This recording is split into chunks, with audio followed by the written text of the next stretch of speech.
Capítulo 28. Vida social. À noite, surpreendiam-me os sublimes aspectos do firmamento no posto de socorro. O luar safirino envolvia todas as coisas. O céu era qual infinita colcha de azul muito límpido, pontilhado de astros fulgurantes. As nuvens da tarde haviam desaparecido.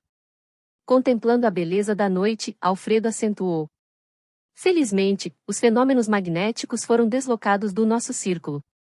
Os aparelhos, porém, continuam registrando enorme conflito de forças inferiores.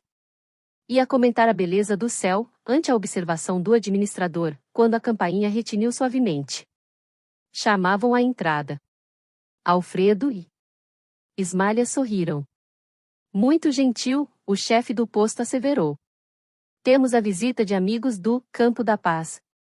E, convidando-nos à recepção no baluarte avançado, acrescentou jovialmente: temos, também, aqui, a nossa vida social. Como não? É preciso saber viver. Encantado com essa nota alegre, acompanhei os donos da casa, verificando, com indizível surpresa, que tínhamos sob os olhos um belo carro tirado por 2 soberbos cavalos brancos. Tratava-se de veículo confortável e interessante, quase idêntico aos velhos carros de serviço público, do tempo de Luís XV, que eu vira, mais de uma vez, em publicações antigas. Nele chegará a pequena família da colônia próxima, que, pelas informações de Aniceto, demorava 3 léguas do posto, aproximadamente. Alfredo apresentou-nos, cavalheirescamente, com exceção de nosso orientador, que era velho amigo dos recém-chegados. Constituíam-se os visitantes do casal Bacelar e 2 filhas jovens. O chefe do grupo mostrava a idade avançada, revelando, porém, excelentes disposições. A senhora dava impressão de madureza, aparentando, contudo, maravilhosa vivacidade, assim como as 2 moças. A alegria era enorme. Não se observava qualquer nota de convencionalismo menos digno, como na terra, os gestos de cada um, a simplicidade, a despreocupação e as frases afetuosas demonstravam sinceridade pura. Permanecíamos num quadro social inacessível ao fingimento. Voltando ao interior doméstico, entre grandes manifestações de júbilo familiar, observei que os recém-chegados eram amigos de muito tempo, que vinham ao encontro de Ismália.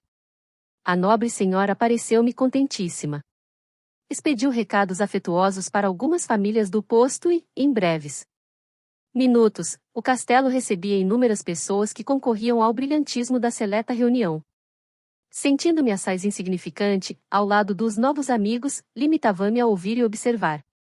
Logo aos primeiros instantes de conversação particularizada, ouvi Aniceto perguntar ao Sr. Bacelar: como corre o serviço? O velho bondoso respondeu num sorriso largo: bem, sempre bem. Apenas não podemos fixar demasiada atenção nos companheiros encarnados. E ajuntou com graça: é indispensável aprender a servir e passar. Nosso instrutor sorriu igualmente e observou: compreendo, compreendo. Aliás, o progresso humano não é uma questão de dias. Não tenhamos ilusões. E, percebendo que Vicente e eu poderíamos aproveitar com a palestra, Aniceto indicou o novo hóspede de Alfredo, explicando solícito: nosso amigo Bacelar é chefe de turmas de assistência aos nossos irmãos do círculo carnal. Tem longa experiência dos homens e conhece-os como ninguém. Há muito que aproveitar nas suas observações. Não tanto, meus caros, exclamou o Sr. Bacelar, de bom humor. Não tanto. Sou simples companheiro de vocês, cumprindo deveres por acréscimo da misericórdia divina. Não posso fazer muito, em razão de minhas eficiências naturais. Estamos certos do grande proveito da sua palavra, objetou Vicente, até então calado. Tudo o que nos disser sobre o problema de assistência constituirá, para nós, ensinamento precioso, disse por minha vez. O novo amigo fitou-nos com inteligência, e perguntou: foram médicos no mundo?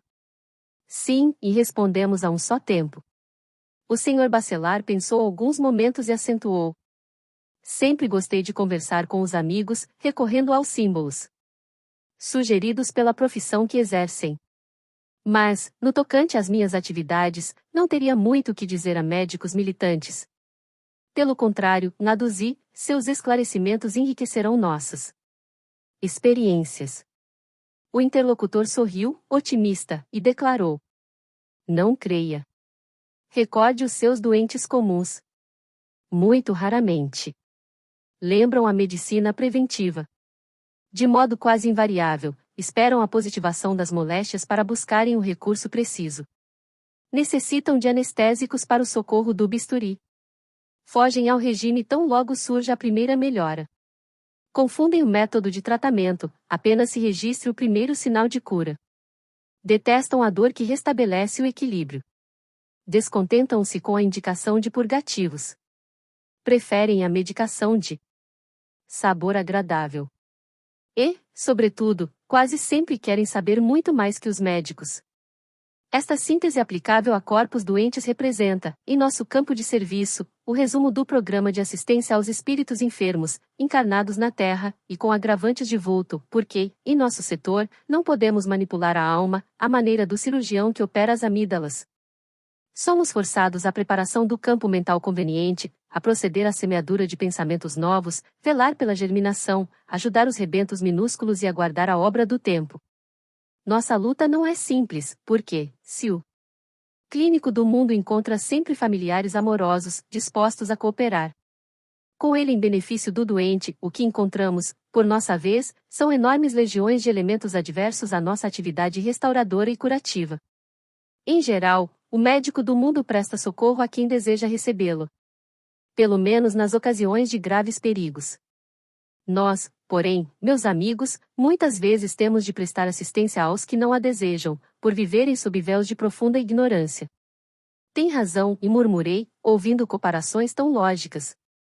Entretanto, vale por conforto a certeza de que há muitos cooperadores encarnados no mundo prontos a colaborar na tarefa. O Sr. Bacelar teve uma expressão fisionômica muito significativa, e revelou: nem sempre. A cooperação é outro problema. A maioria dos irmãos que se propõem ao serviço, partem daqui prometendo, mas gostam de viver descansados, no planeta. Poucos fogem ao estalão comum. Raramente encontramos companheiros encarnados com bastante disposição para amar o trabalho pelo trabalho, sem ideia de recompensa. A maioria está procurando remuneração imediata.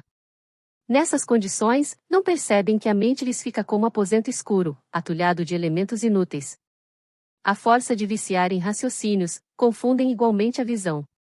Enxergam tormentas onde há paisagens celestes, montanhas de pedra onde o caminho é gloriosa elevação.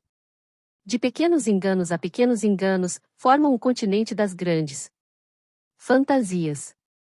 Daí por diante, a recapitulação das experiências terrenas inclina-os, mais fortemente, para a exigência animal e, chegados a esse ponto, raros voltam ao dever sagrado, para considerar a grandeza das divinas bênçãos.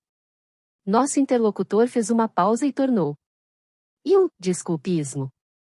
Nesse terreno de assistência espiritual, verão, um dia, quantos pretextos são inventados pelas criaturas terrestres por fugir ao testemunho da verdade divina, nas tarefas que lhes são próprias. Os mordomos da responsabilidade alegam excesso de deveres, os servidores da obediência afirmam a ausência de ensejo. Os que guardam possibilidades financeiras montam guarda ao patrimônio amoedado, os que receberam a bênção da pobreza de recursos monetários aconselham-se com a revolta. Os moços declaram-se muito jovens para cultivar as realidades sublimes, os mais idosos afirmam-se inúteis para servi-las. Os casados reclamam quanto à família, os solteiros queixam-se da ausência dela. Dizem os doentes que não podem, comentam os sãos que não precisam. Raros companheiros encarnados conseguem viver sem a contradição. O Sr. Bacelar parecia disposto a prosseguir, mas as duas jovens foram buscá-lo, a ele e Aniceto, em nome de Alfredo, a fim de providenciar solução de problema íntimo que lhes dizia respeito.